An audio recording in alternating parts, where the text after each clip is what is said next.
you do when you're connecting with an audience has to be immediate in the moment about your relationship to them. They are your scene partner, and you can have them be whatever you want, but don't have them be blank. Don't have them be an audience. Don't make them passive in your mind. When you talk to the audience, make a choice about who they are and the situation you're in. It's usually helpful to assume that your audience is made up of people who are sympathetic to you and have something in common with you. It could be a talk therapy group, an AA meeting, a parents' meeting, or you can imagine you're talking to your dead ancestors. It doesn't have to be naturalistic. I always think actors playing Richard III should assume they're speaking to a mini-me group of Richard III's, because Richard assumes that his audience loves all of his diabolical plans. Here in Stupid Fucking Bird, which is an adaptation of Chekhov's The Seagull, I've suggested to Claire to talk to a like-minded group of women who are also actors, who are also mothers, women who really understand and get her. It's always disorienting to talk to hundreds of strangers, to break the fourth wall, so to speak. So give yourself circumstances that allow you to let loose. Because when a writer has a character talk to us, it's usually to reveal her innermost feelings, her private, secret self. But it's impossible now, you know? So, but it's not my fault he has no talent, or so little. Is it? And you really ask them. Is it?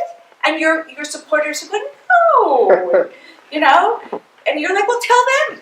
And that is really what the whole play is about, anyway, right? Right. This whole play is constantly, from the top, interacting. Yes, with all the characters interact with the audience. That's exactly right.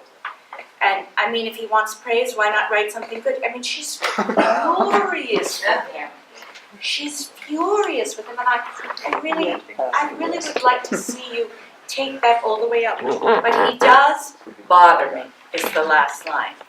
That has to start from the beginning, where you're feeling like you want to scream, I hate him, I hate him, I hate him, and instead you try to prove that you don't hate him.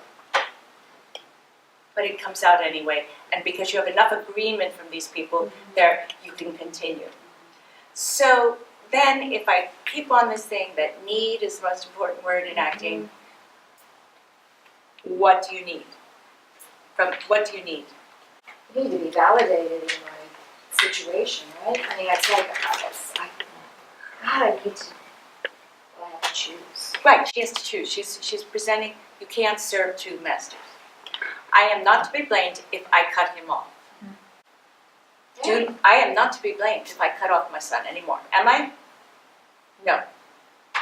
So you want to get enough, you want to be able to feel good enough about yourself to be able to do this thing that you want to do.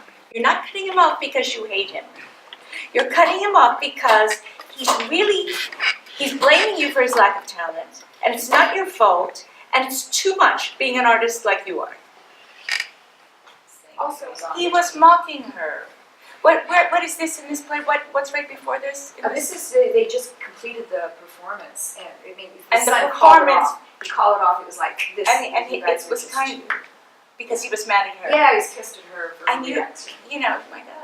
But That's so you know funny. how incredibly angry you can get and you have to justify when somebody's done something, canceled the show, and all these people are here to watch. You know, he's treating her like shit. No, yes, no, but she, but at one point she also recognizes her dress that the girls wear. Right. That's what I'm saying, and she ends up, she sees the look between the young woman. Right. And It's her all. mother. So it's all. So your task is to prove that you're not a mean, vindictive woman, and at the same time you are dying to let out certain things.